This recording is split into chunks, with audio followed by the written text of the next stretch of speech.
So அதுதான் நான் நாங்கள் 2 பேரும் பேசி கோஆர்டினேட் பண்ணு அப்படிங்கிறது ஒரு காமனான விஷயம். அது கூட விடுங்க. இப்போ என்னன்னா உங்களை பற்றின ஒரு நல்ல விஷயம் சொல்லும்போது நீ அதை நண்பர்கள் அனைவருக்கும் வணக்கம். இப்போ லைவ்ல நடந்துட்டு இருக்க விஷயத்தை பத்தி தான் இந்த வீடியோல நம்ம பார்க்க போறோம். அதுக்கு முன்னாடி இந்த வீடியோக்கு ஒரு லைக்கை மட்டும் போடுங்க. ரெக்வஸ்டா தான் இந்த விஷயத்தை கேட்குறேன்.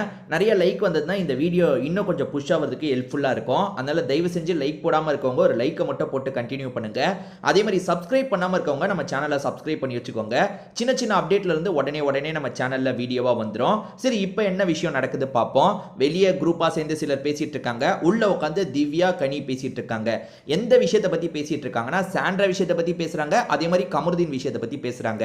சாண்ட்ரா விஷயத்தை பத்தி என்ன பேசுறாங்கன்னா, திவ்யா இவ்வளவு நாள் மத்தவங்க கிட்ட சாண்ட்ராவை பத்தி பெருசா எதுவும் பேசல.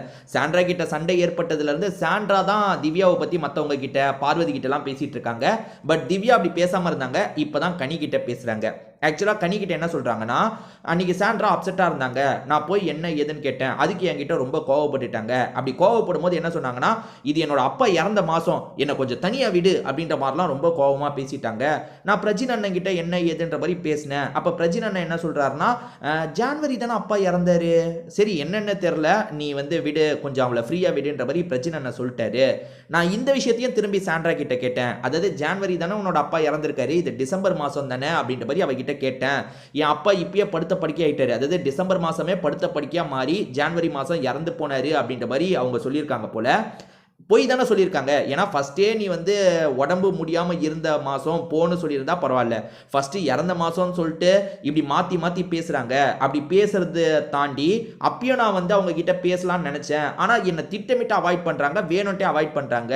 அதெல்லாம் எனக்கு பிடிக்கல, அதனால தான் விலகிட்டேன்ற மாதிரி திவ்யா சொல்றாங்க.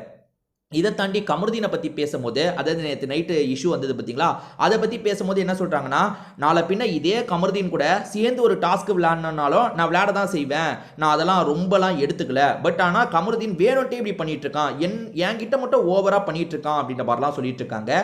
அதுக்கு கனி ஆறுதல்லாம் சொல்கிறாங்க. சாண்ட்ராவும் திவ்யாவும் ஒரு டைம் செம்ம க்ளோஸாக இருந்தாங்க. இவங்களுக்குள்ள சண்டை எப்போ தெரியுமா ஏற்பட்டது, ரெட் ரோட் சினிமா மாடர்ன் சினிமான்னு பிரிஞ்சாங்க பார்த்தீங்களா, அதில் பிரஜின் அதுக்கப்புறம் திவ்யா கணேஷ் இவங்க 2 பேர் ரெட்ரோ சினிமால இருந்திருப்பாங்க. சாண்ட்ரா மாடர்ன் சினிமாஸ்ல இருந்திருப்பாங்க. அப்பதாங்க பிரச்சனை ஆரம்பிச்சது. மாடர்ன் சினிமாஸ் நிறைய தப்பெல்லாம் பண்ணாங்க. அந்த நெக்லஸ் திருடுறதுக்கு நிறைய சொதப்பல்லாம் பண்ணாங்க.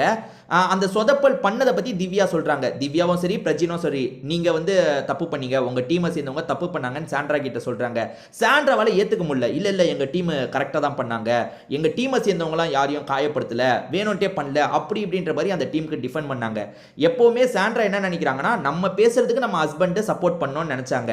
அவங்க மாடர்ன் சினிமாக்கு சப்போர்ட் பண்ணி பேசும்போது பிரஜின் சப்போர்ட் பண்ணல. ஏன்னா அவர் ரெட்ரோ சினிமா ஆளு, அதனால திவ்யா சைடு தான், திவ்யா சொல்றது தான் கரெக்ட்ன்ற மாதிரி திவ்யா சைடு சப்போர்ட் பண்ணிட்டாரு. இதுல அப்செட் ஆனவங்க தான் சாண்ட்ரா. அப்பா இறந்து போயிட்டாரு, அதனால ஃபீல் பண்ணி அழுவுறன்றதெல்லாம் சாக்குங்க. ஏன்னா அன்னைக்கு நைட்டு இவங்க திவ்யா கிட்ட அப்செட் ஆயிட்டாங்க. அதனால மறுநாள் காலையில கொஞ்சம் என்ன ஹஸ்பண்ட் இப்ப அவளுக்கு சப்போர்ட் பண்றாரு, அவர் கூடயே இருக்காருன்ற மாதிரி செம்மையா அப்செட் ஆயிட்டாங்க. அதுக்கு தேவையில்லாம தான் இவங்க சொன்ன போய் தான் இது. என் அப்பா இந்த மாசம் தவறிட்டாரு, அதை நினைச்சு தான் ஃபீல் பண்ணிட்டு இருக்கேன், இப்போ எல்லாத்தையும் உங்ககிட்ட சொல்லணுமா, போன்ற மாதிரி திட்டிருப்பாங்க. அதே மாதிரி பிரஜின் போனதுக்கு அப்புறமும் திட்ட ஆரம்பிச்சிருப்பாங்க. ஓகேவா, பிரஜின் போனதுக்கு அப்புறமும் விலகி போயிட்டாங்க. அதுக்கு காரணம் இதுதான். என்னடா இது, நம்ம ஹஸ்பண்ட் திவ்யா கணேஷ்க்கு திடீர்னு சப்போர்ட் பண்ணிட்டாருன்னு இப்போ என்னென்னமோ சொல்லிட்டு இருக்காங்க. திவ்யா கணேஷ்காக என்னோட ஹஸ்பண்ட் எவ்வளவு பேசினாரு, அவர் வெளியே போனதுக்கு அவர் ஃபீலே பண்ணலன்ட்டு. என்னங்க பண்ண முடியும், ஃபீல் பண்ணி அழுதுகிட்டா இருக்க முடியும், எல்லாரும் தான் வெளியே போறாங்க. அதுக்கு திவ்யா கணேஷ் என்ன, ஐயோ பிரஜின் அண்ணன் போயிட்டாரு, பிரஜின் அண்ணன் போயிட்டாரு, பிரஜின் அண்ணன் போயிட்டாருன்னு அழுதுட்டா இருக்க முடியும். ஸோ சாண்ட்ரா நிறைய தப்பு பண்றாங்க, லூஸ் டாக் ரொம்ப விடுறாங்க. அதாவது திவ்யா கணேஷை பத்தி பேசுறது வேற, நீங்க தப்பா பேசுறது வேற. இப்ப திவ்யா கணேஷ் சாண்ட்ராவை பத்தி பேசியிருக்காங்க, ரொம்ப நெகட்டிவா அவங்களை திட்டுற மாதிரிலாம் எந்த இடத்துலயும் பேசல, நடந்த விஷயத்த சொல்றாங்க. ஆனா சாண்ட்ரா என்ன பண்றாங்கன்னா திட்டுற மாதிரிலாம் பேசிட்டு இருக்காங்க, கொஞ்சம் தப்பாலாம் பேசிட்டு இருக்காங்க. அதெல்லாம் அவ்வளவு பேச தேவையில்லை. அதே மாதிரி திவ்யா இவ்வளவு நேரம் கனி கிட்ட நிறைய சொன்னாங்க பாத்தீங்களா, கனி என்ன பண்றாங்கன்னா திவ்யா கிட்ட எல்லாத்தையும் கேட்டுக்கிட்டாங்க. ஒரு அரை மணி நேரம் உட்காந்து பேசுறாங்கன்னு வச்சுக்கோங்களேன். அது எல்லாத்தையும் கேட்டுட்டு அப்படியே விக்ரம் கிட்ட போய் எல்லா விஷயத்தையும் சொல்றாங்க. சாண்ட்ரா இப்படிலாம் பண்ணிருக்காங்க, அப்படிலாம் பண்ணிருக்காங்க அப்படின்ற மாதிரி எல்லா விஷயத்தையும் விக்ரம் கிட்ட சொல்றாங்க. இதுதான் இப்ப லைவ்ல நடந்துட்டு இருக்கு. இதை பத்தி நீங்க நினைக்கிறதையும் கமெண்ட்ல சொல்லுங்க.